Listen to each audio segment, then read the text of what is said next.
Have you ever noticed how your whole body just relaxes the second that you leave the dock?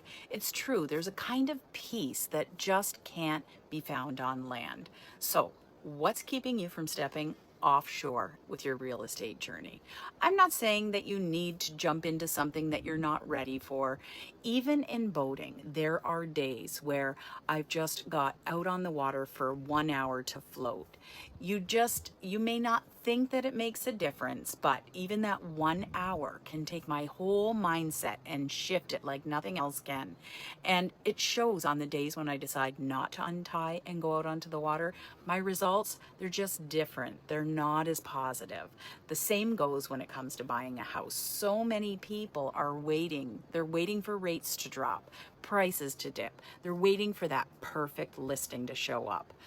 Like me being stuck on land and not able to get out on the water, they're also stuck in moving forward with their purchase. They're missing out on clarity.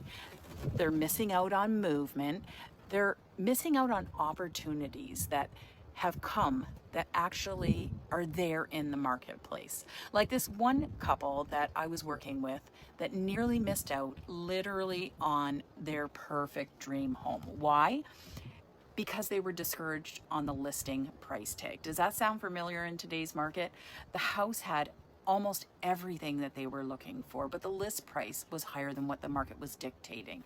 There were other similar homes that were available. They were priced significantly lower, but there was just something about this house. So here's what we did.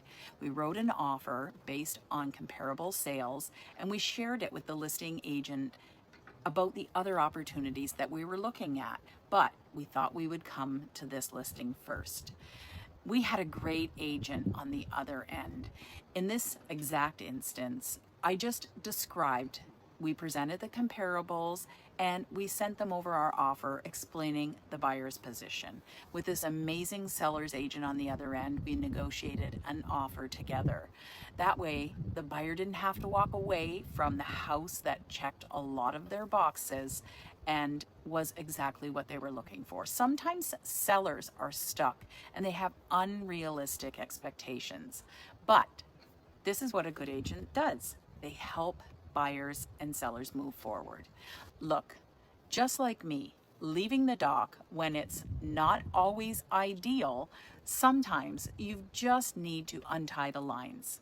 Action creates results, and that's how we get started, even in real estate.